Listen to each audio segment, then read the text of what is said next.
नमस्कार मु लता लतास किचन को आपण मानक स्वागत। आज मु छुई आलू सारू बैगण बड़ीर तरकारी प्रस्तुत करछि। यदि आपण मानक ये रेसिपी पसंद आसे ताहले प्लीज लाइक एंड सब्सक्राइब करिया को अनुरोध। मसला रे जीरा नेछि, सोरिष नेछि, सुखिला लंका नेछि, रसुण नेछि, एई भली भाबरे मसला बाटी नेछि। इबे गैस ऑन करबा, गोटे कढ़ाई बसैबा, कढ़ाई गरम होला परे सोरिष तेल देबा। एबे सारू आलू भाजी नेबा।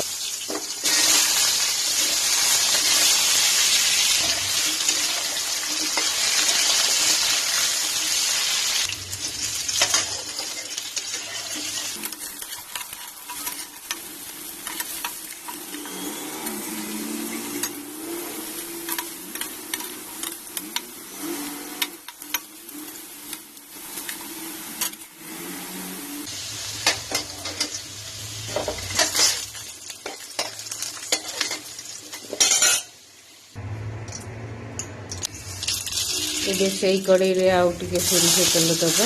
तेल गरम होले फुटण दबा। एबे काटिकी रखिथिबा पियाज दबा। बाटिकी रखिथिबा सोरिष बेसर दबा।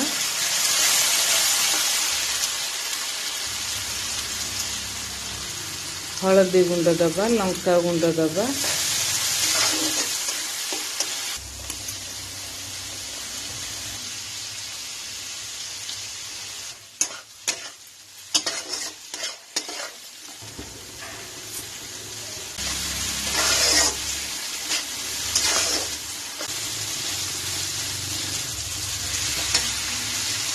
एबे भाजी रखिथिबा सारू दबा, आलू दबा।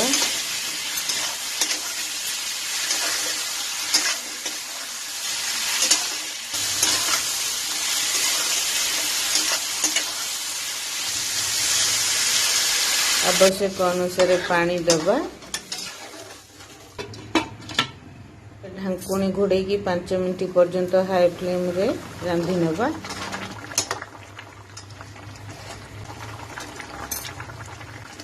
तरकारी भल भाव फुटला परे सजना छुई दबा, बैगण दबा। एबे ढांकुणी घोड़े 5 मिनट पर्यंत हाई फ्लेम रे कुक कर नबा।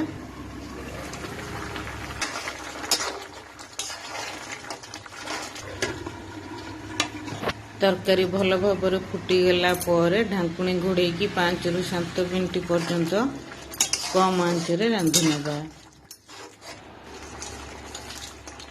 एबे भाजी की रखिथिबा बड़ी देबा। बड़ी देला परे 2 रु 3 मिनट पर्यंत ढांकुणी घोड़े कम आंच रे रांधि नबा।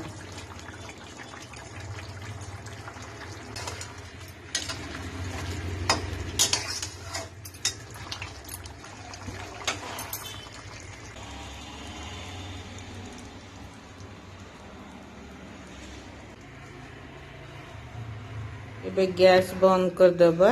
ऊपर किछि धनिया पत्र दबा। भल भाबरे मिसई नबा।